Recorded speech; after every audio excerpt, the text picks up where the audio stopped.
Buenas tardes, compañeros y profesor.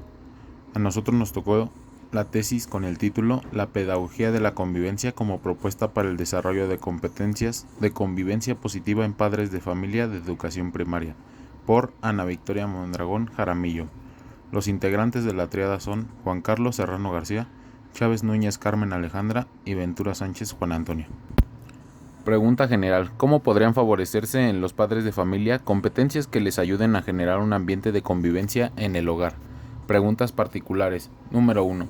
¿Cuál es la importancia de la pedagogía de la convivencia para el desarrollo de la educación para la paz? Número 2. ¿Cuáles son las teorías que sustentan el aprendizaje de la convivencia en la edad escolar? Número 3. ¿Por qué se considera la familia un entorno fundamental a la construcción de competencias de convivencias positivas? Objetivo general: diseñar una propuesta pedagógica dirigida a padres de familia con hijos en nivel primaria, en la que desarrollen competencias para la convivencia positiva en el hogar. Objetivos particulares. Número 1. Caracterizar los rasgos de la pedagogía de la convivencia con respecto a la educación para la paz. 2. Conceptualizar las teorías que fundamentan el aprendizaje para la convivencia. 3. Identificar la función de la familia en la construcción de competencias de convivencia positiva. Capítulo 1. Estado del arte. En este, el autor nos menciona que en los últimos años se han comenzado a visibilizar diversos fenómenos de violencia y exclusión en el mundo. Como resultado de ello han surgido investigaciones en torno a la convivencia, así como propuestas educativas para la gestión misma. De la investigación sobre la convivencia se han derivado dos enfoques desde los cuales se aborda dicho fenómeno y dicho texto: el normativo prescriptivo y el analítico. Normativo prescriptivo. Desde este enfoque la convivencia se entiende subordinada al fenómeno de la violencia, por lo que es importante prevenir e intervenir para gestionar una convivencia positiva en los diversos entornos. Analítico. Desde este enfoque se estudia y se explica la convivencia como un fenómeno influenciado por una serie de procesos micropolíticos y culturales. A diferencia del enfoque anterior, este no pretende resolver un problema u orientar una acción, sino explicar el fenómeno. Investigaciones y trabajos sobre la convivencia en el entorno escolar. A partir de estos enfoques se generó una amplia investigación en diversos ámbitos sociales. 1. Convivencia democrática, ciudadana y cultura de legalidad. En esta línea se estudia el papel de la escuela en la formación de ciudadanos competentes para el desarrollo de convivencia democrática.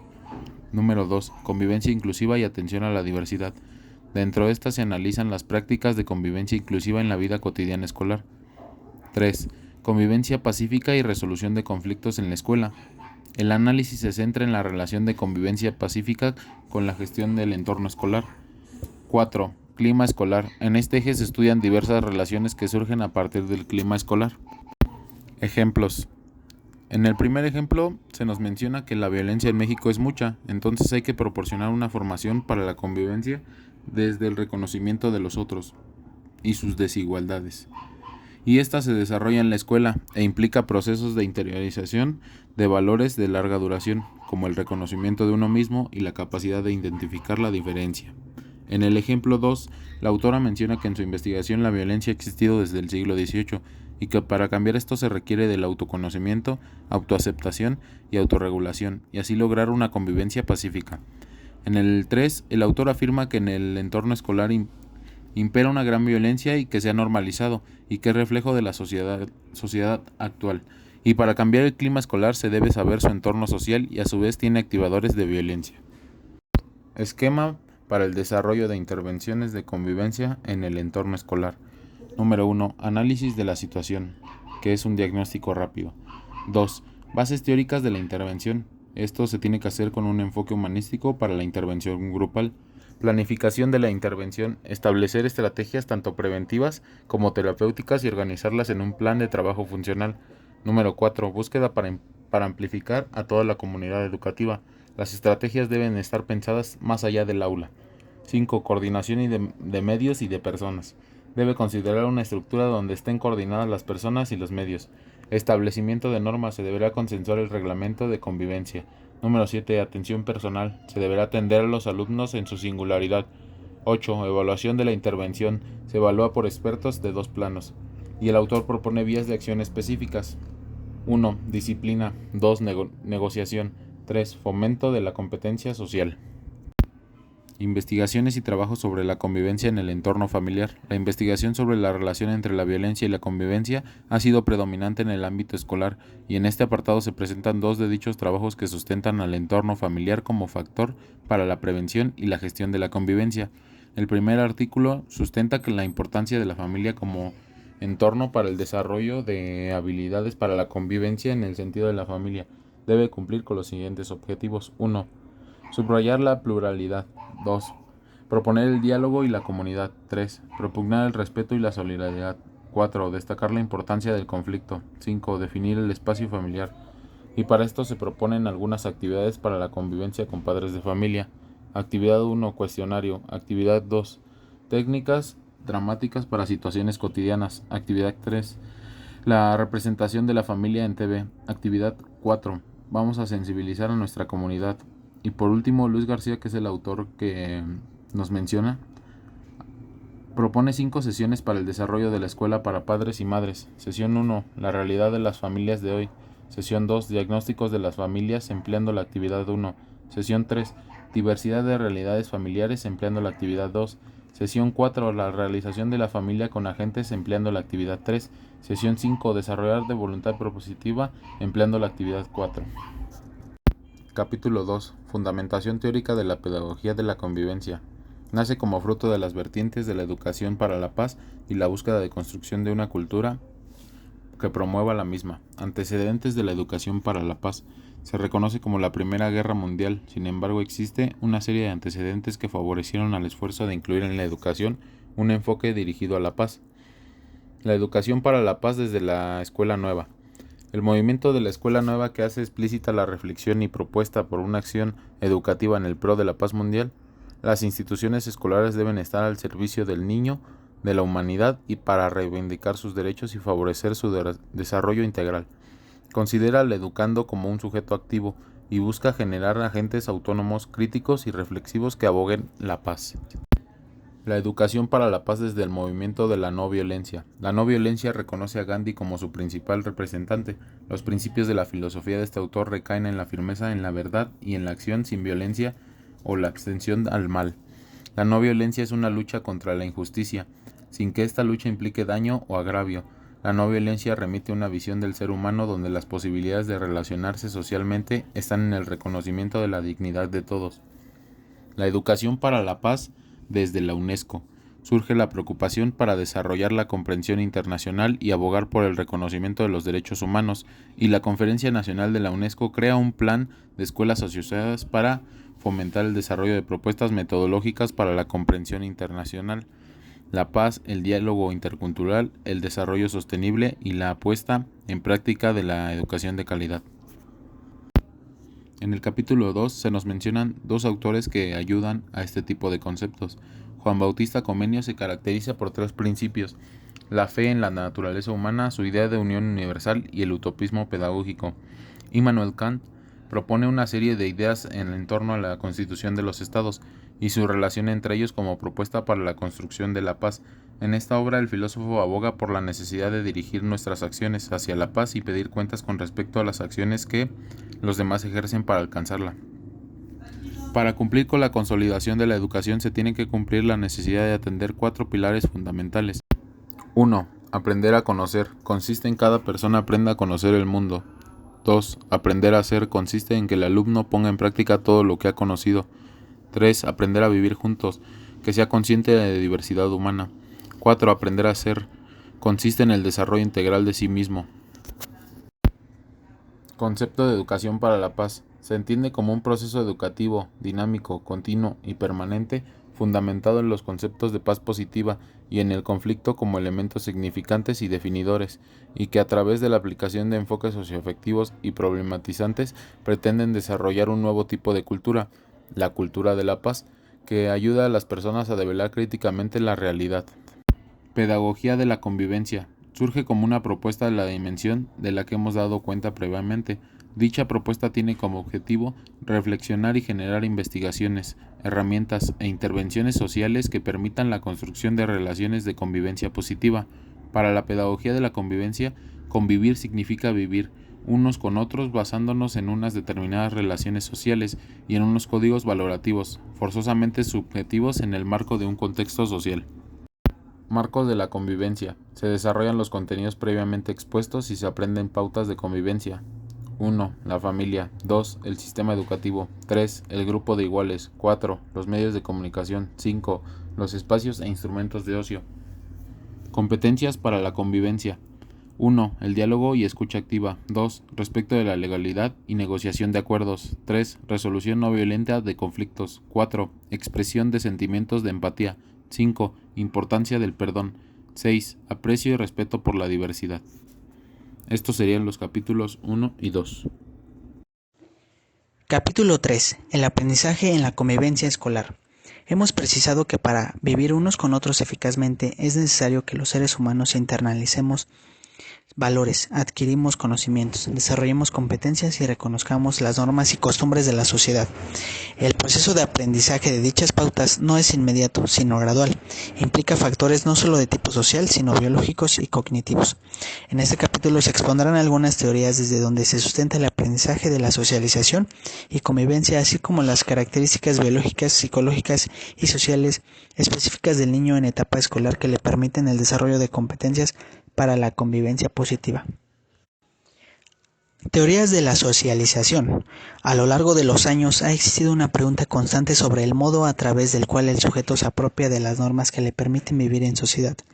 Eso implica conocer sobre todo cómo es que se lleva a cabo y se centra el indicador del aprendizaje en la socialización y de convivencia que permite conocer el proceso que realiza al ser humano para relacionarse con otras personas. Teorías del desarrollo humano. Estas teorías pretenden explicar los cambios que inciden en el aprendizaje y ocurren en el ser humano a lo largo de su vida. Desde estas, los factores que inciden en el crecimiento humano pueden clasificarse en biológicos, psicológicos y sociales. Schaeffer en Pulmonary, 1990. Los factores biológicos como implican todos aquellos aspectos de dotación natural que están potencialmente referidos a las estructuras corpóreas que componen al niño en relación con otros. Ejemplo de ello puede ser la boca que sirve para la succión cuando se es bebé, las estructuras visuales que permiten identificar la simulación y el aparato auditivo mediante el cual se percibe la voz humana. Teoría del desarrollo de Piaget. Para Piaget, el desarrollo es un proceso inherente, inalterable y evolutivo que puede ser clasificado a partir de una serie de fases o estadios que se relacionan escalonadamente entre sí. Es decir, cada fase implica una repetición de procesos del nivel anterior bajo una diferente forma de organización. Número 1. Fase sensoromotriz. Abarca el periodo del nacimiento y hasta los 2 años de vida. Durante esta fase, el niño crea un mundo relacionado con sus deseos físicos en el ámbito sensorial. Es una etapa donde lo trascendental son los reflejos y las experiencias motoras que le permiten al niño destruir el mundo al que ha llegado. Número 2. Fase preoperacional. Esa fase comprende de los 2 a los 7 años y puede ser subdividida en 2 estadios. Número 1. Preconceptual, que abarca de los 2 a los 4 años de edad. En esta etapa se caracteriza por ser el predominio del egocentrismo. En este sentido, el conocimiento del mundo se limita a lo que el niño sabe de él, a sus propias experiencias que él generaliza. Número 2. Pensamiento intuitivo, que abarca de los 5 a los 7 años. Este aumento se caracteriza por la ampliación del interés social. Durante esta etapa las experiencias propias ya pueden ser vinculadas con el mundo. El siguiente estadio es fase de operaciones concretas. Esta etapa abarca de los 7 a los 11 años. Se caracteriza por estar fuertemente marcada por la comprensión y de la reversibilidad de los fenómenos. El niño identifica todas las partes de un todo y la relación para comprenderlas más tarde. Y por último tenemos la fase de operaciones abstractas. Esta fase comprende de los 11 a los 15 años de edad, donde se caracteriza por el pensamiento a futuro, como los jóvenes piensan más allá del mundo conocido y de las propias creencias. Después tenemos la otra teoría, que es la del desarrollo de Erikson. Este mismo fue un teórico alemán que, influenciado por Freud, afirma que un ser humano con desarrollo sano debe pasar a través de 8 etapas desde su niñez y hasta que es un adulto tardío. Número 1. Etapa de confianza frente a desconfianza. Número 2. Etapa de autonomía frente a vergüenza o duda. Número 3. Etapa de iniciativa frente a culpa. Número 4. Etapa de laboriosidad frente a inferioridad. Edad escolar. Número 5. Etapa de exploración de identidad frente a confusión de roles. Número 6. Etapa de identidad frente al aislamiento. Número 7. Etapa de generatividad frente a estancamiento. Y número 8. Etapa de integridad frente a desesperanza. Para Erikson, el desarrollo de la persona como ente individual está supeditado en gran medida a la interacción que el individuo tiene con los otros. Teoría del desarrollo de Sears. Robert Sears fue un norteamericano quien, influenciado por las corrientes conductistas y psicoanalistas, propuso una teoría sobre el desarrollo que comprende 3 fases. El autor defiende que el desarrollo es una cadena continua de hechos que se agregan a las adquisiciones anteriores y en parte las reemplazan. Fase número 1. Fase de la conducta. Rudimentaria, esta se caracteriza por ser la etapa de la socialización donde el niño actúa en respuesta de sus necesidades básicas. Fase 2. De los sistemas motivacionales secundarios. El aprendizaje centrado en la familia. En ella, las necesidades primarias aún motivan al niño, aunque poco a poco se incorporan al aprendizaje social. Y última fase. De los sistemas motivacionales secundarios. El aprendizaje extrafamiliar. Esa fase comienza cuando el niño está preparado para ir a la escuela e interactuar con el mundo que excede el ámbito familiar. Prácticamente propone que las normas sociales son aprendidas solo en la interacción con los otros. En un primer momento, la conducta está mediada por la dependencia de otros y la satisfacción que sus cuidados producen. Teorías psicosociales. Pretenden explicar la manera en la que se desarrolla el aprendizaje desde la relación del individuo como su medio social. Surge el modelo Laissez-faire. En ese modelo, como se sustenta que el niño llega al mundo preformado, pues ciertos rasgos de su personalidad han sido ya establecidos. La siguiente es modelo con arcilla. Desde este enfoque, como asistente, que el niño es un todo, no formado desde su nacimiento, sino una masa de arcilla que sin ninguna forma predeterminada se puede moldear para tomar la forma que la gente a cargo de él determine. Después surge el modelo de conflicto. En este modelo, el niño es activo, pues tiene anhelos y deseos propios que empujan su comportamiento. Y por último tenemos el modelo de reciprocidad. Desde este enfoque, el niño, quien está preadaptado para socializar y participar en su proceso formativo. Teoría del aprendizaje social de Bandura. Bandura desarrolló la teoría del aprendizaje social en la que explica la manera en la que el individuo se construye personalmente en la interacción con los demás. En otras palabras, dicho autor, la conducta es aprendida desde el medio ambiente, por medio de la observación. Los niños observan a las personas que los rodean para ver e imitar el comportamiento de aquellos que les parecen modelos significativos. Teoría del aprendizaje sociocultural de Vygotsky. Para Vygotsky, las habilidades cognitivas del ser humano tienen un origen social. Como el aprendizaje se construye la relación recíproca entre el sujeto y su contexto sociocultural, que involucra tanto actores como símbolos y signos. Después surgen las teorías culturales. En esas se defiende que el niño es un ser activo que, influenciado por una serie de variables, se va construyendo y desarrolla su personalidad. Después surge desarrollo psicosocial del niño en etapa escolar. Los niños entre 6 y 12 años de edad se encuentran en la etapa escolar, también conocida como niñez media. Posteriormente tenemos los rasgos sociales por edad. En los 6 años, el niño es un momento emocional y tiende a polos opuestos en sus percepciones. A los 7 años, el niño comienza a mantener mejores relaciones con los demás, aunque no es capaz de equilibrar sus sentimientos.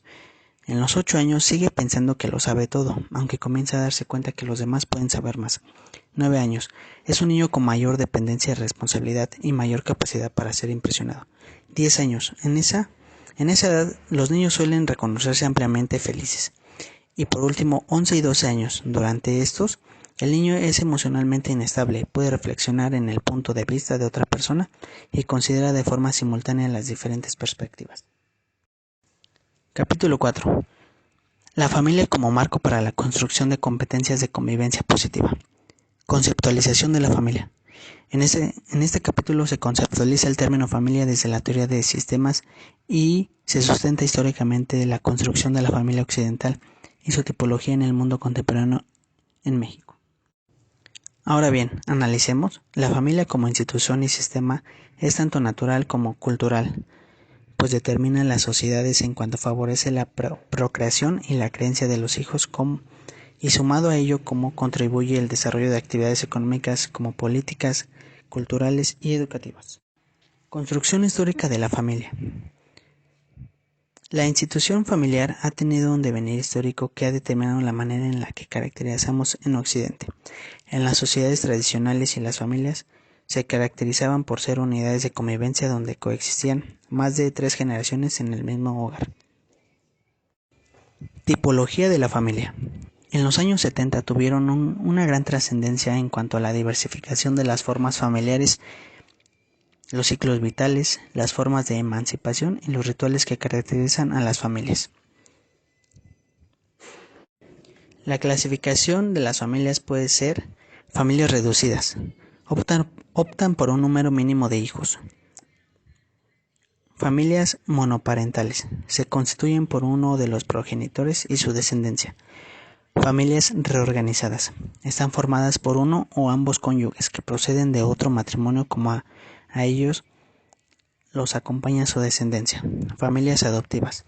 Las familias adoptivas se forman por uno o dos padres quienes ante la imposibilidad de tener hijos propios o por deseos altruistas adoptan a otros niños como hijos propios. Familias con padres del mismo sexo. Estas familias se forman por progenitores del mismo sexo y sus hijos, los progenitores, pueden ser parejas homosexuales o lesbianas. Y por último tenemos a las familias sociales. Estas familias se forman por dos personas que unen sus vidas por alianza matrimonial o de hecho. Pasemos al ciclo vital familiar. En ese sentido, se considera que las familias avanzan a través de un ciclo vital familiar que podemos definir como una secuencia ordenada, universal, predecible en donde la solución de las áreas de una fase anterior facilita la superación de una fase posterior. Después nos encontramos con las funciones de la familia. En sentido amplio y desde la conceptualización de la familia como una institución natural, establece que las funciones primordiales de estas son satisfacer las necesidades básicas de la persona como alimento, hábitat, salud, protección, afecto y seguridad, por lo que es en la familia donde se genera una distribución de recursos y se asegura una serie de cuidados como de modo que cada integrante pueda sobrevivir y desarrollarse potencialmente. Después tenemos la regulación sexual. Toda una sociedad posee distintas normas sexuales.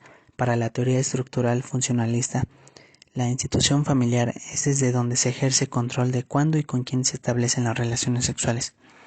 Después, el otro ámbito es la socialización. En la sociedad, para perpetuarse no solo requiere de individuos que la compongan, sino de la reproducción de valores, pautas y normas culturales.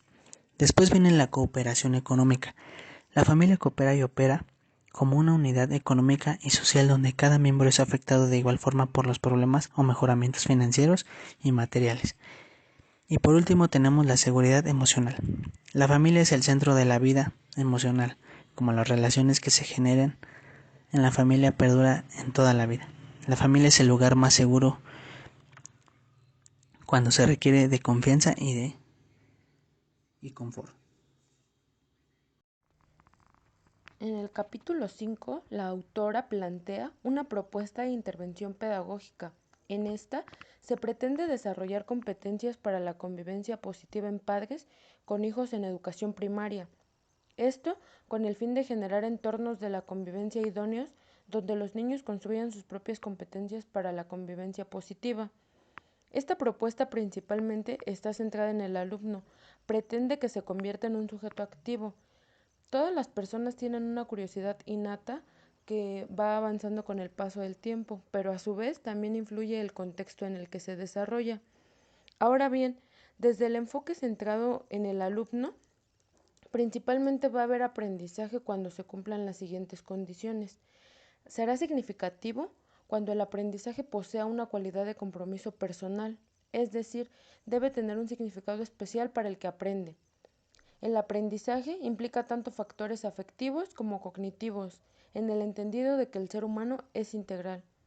El aprendizaje debe de ser participativo, pues este será mayor cuando el alumno elija su dirección. La educación debe contribuir a formar un sujeto activo y reflexivo, que se preocupe e involucre por su aprendizaje. La persona será entendida como un ser integral con experiencias y proyecciones individuales, pero también como un ser social en cuyo entorno existen necesidades y problemas puntuales que deben ser entendidos.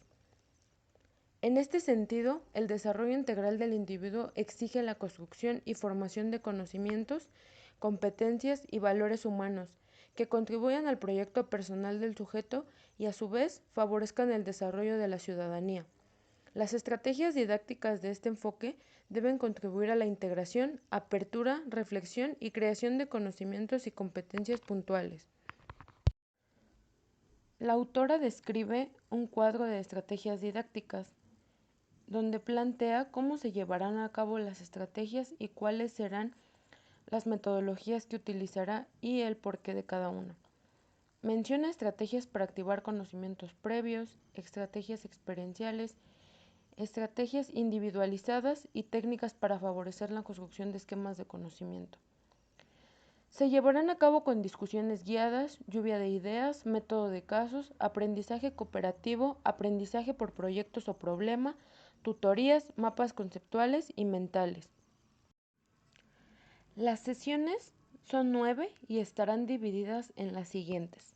La familia sí que importa, en las reglas y los límites hay seguridad, toda acción tiene una consecuencia, como familia somos un gran equipo, expresando mis emociones, en los zapatos de alguien más, la importancia de escuchar al otro, creatividad en la resolución de conflictos y todos merecemos respeto.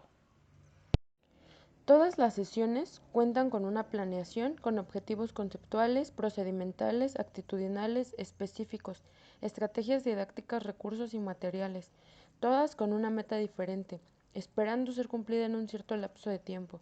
A continuación se presenta un pequeño resumen de la importancia de cada una de las sesiones. Para la sesión 1, la autora hace alusión a la importancia de la familia. La familia sí que importa. El papel de esta en un entorno sano de convivencia se sustenta desde diversas teorías tanto psicológicas como sociales. Por ejemplo, ella habla de la teoría sociocultural, diciendo que el ser humano construye el aprendizaje a partir de experiencias sociales que tiene en el entorno. La del aprendizaje social considera que los seres humanos aprenden socialmente, se observa el entorno y posteriormente se imita. 2. En las reglas y los límites hay seguridad. En este se menciona que el ser humano necesita de instrucciones para interactuar con su entorno y con sus pares. A todas estas pautas las denominamos reglas y límites. En este caso, como hablamos de familia, se pretende proteger a los hijos de los peligros, que se sientan seguros, que creen sus referentes de conducta y a la vez que se preparen para vivir en una sociedad enmarcada en reglas y códigos de comportamiento.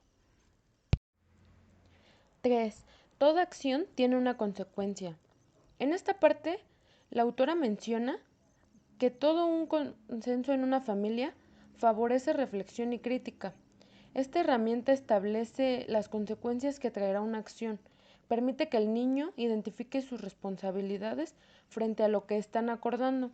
También va a contribuir a que reconozca que sus actos siempre traerán una consecuencia buena, mala, y que él tiene que aprender a asumir esto, y que muchas veces no solo le afectará a él, sino a su entorno y a su familia. 4. Como familia somos un gran equipo. En la actualidad, el trabajo en equipo es una competencia fundamental para vivir en sociedad y para desarrollarse laboralmente. Aquí también se señala que por ser un entorno familiar se tiene que fomentar el trabajo en equipo y que contribuirá a que los miembros fomenten la ayuda uno con otro, la empatía y que desarrollen a mayor grado esta competencia, pensando siempre en el bienestar de los demás. 5. Expresando mis emociones. Como mencionaba anteriormente, los niños aprenden de su entorno inmediato. De manera imitativa lo que ellos observen, lo harán. Es normal que el niño viendo que gritas, que te enojas, que te sonrojas, que peleas, que eres respetuoso, lo haga de la misma manera. Actuará igual porque es lo que él está aprendiendo con sus cercanos, sus padres, hermanos, familia. Por otro lado, también es importante recalcar que la cultura que nos rodea establece principios para la expresión de nuestras emociones y en familia es muy importante tomar este tema. En los zapatos de alguien más. Como también se mencionaba anteriormente, la empatía es un punto importante en la familia. Es necesario que se vea el interés y el apoyo hacia lo que el otro está viviendo. Los padres de niños en edad escolar deben reconocer que sus hijos enfrentan problemáticas que desde su perspectiva y madurez pueden ser muy difíciles de solucionar. ¿Cuántas veces no hemos escuchado decir, pero qué problemas puedes tener si tu única obligación es estudiar? Ante todo esto, los padres deben de crear empatía y hacer sentir a los hijos que cuentan con todo el apoyo. 7. La importancia de escuchar al otro. El desarrollo de una buena comunicación contribuirá a mejorar las relaciones que establecemos unos con los otros. La escucha activa es un punto importante. Este logrará que como hijos se sientan atendidos y se relacionen de manera más cercana con los padres. A la misma vez, uno como hijo desarrollará habilidades que le permitirá escuchar a las personas con las que se rodea. La importancia de la escucha activa es que tú aprendes a escuchar sin juzgar, a mirar al otro mientras habla, a no interrumpirlo, a hacer referencia a los detalles que dice y a repetir lo expuesto para demostrar interés, expresar los sentimientos mediante el lenguaje no verbal y pedir más información con preguntas apropiadas. Esta competencia será demasiado importante para lograr una buena comunicación y un buen entorno familiar. Y no solo familiar, porque el niño lo aplicará después allá afuera y logrará desarrollar mejores competencias como persona. 8. Creatividad en la resolución de conflictos. Esta competencia es una de las más importantes en la vida de los niños. Tiene que ser aprendida de forma gradual y permitirá que los niños sean responsables de la toma de decisiones. Para trabajar la resolución de conflictos con niños en edad escolar es prudente crear un ambiente predecible, dar un espacio de libertad para elegir, emplear el juego, ser ejemplo. 9. Todos merecemos respeto. Si bien es muy cierto que en todos los puntos la autora señala la importancia del ejemplo en casa y de aprender según el contexto en el que se está desarrollando. Aquí pasa lo mismo. El respeto se vincula a la cortesía que se muestra por el otro. Escuchar atentamente a personas mayores, ceder el asiento, saludar, pedir por favor y dar gracias. Puede parecer que esto es mínimo, pero son expresiones máximas de respeto que el niño tomará y las hará presentes en su vida diaria. En la casa, los padres deben enseñar a los hijos a respetar a los demás, iniciando con el respeto de unos a los otros. Si ellos aprenden a respetar a sus figuras de autoridad, posteriormente podrán respetar a sus semejantes y por último a sus desiguales. Desde que nacemos, llegamos a este mundo con una de las complejas tareas, ser una persona social, en donde poco a poco vamos desarrollándonos y desenvolviéndonos en un círculo social y que a la medida que vamos creando grupos, en estos pueden existir un grupo particular en cualquier ámbito, puede ser en la escuela, practicando algún deporte, etcétera. Y para ello influye mucho la familia, que ésta a lo largo de nuestro crecimiento va brindándonos valores, costumbres, reglas y pautas que tarde o temprano tomamos para convivir con ellos y después en sociedad. El individuo se encuentra inmerso en diferentes aspectos de la vida cotidiana. Por ello, debe aprender a vivir en cada uno de ellos, mediante la socialización, la inteligencia, factores necesarios que debe forjar en sí mismo. Como resultados finales tenemos que la autora hace mucho hincapié en teorías como las de Ausubel, Piaget, entre otros, para determinar su hipótesis.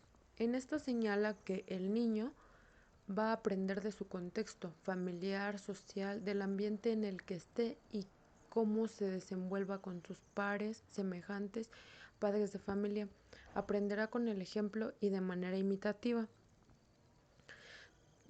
Aún quedan pendientes resultados de esta hipótesis porque a futuro se espera que se lleven a cabo y que se pueda seguir teniendo una observación y aprendizaje de cómo funcionan las teorías en los niños y de qué tanto alcance ha tenido la hipótesis. En términos generales, podemos decir que es verdad que el niño va a depender de su alrededor para crecer personal, emocional, sentimental, para desarrollar diversas competencias y valores como es la empatía, el respeto, el apoyo, el trabajo en equipo.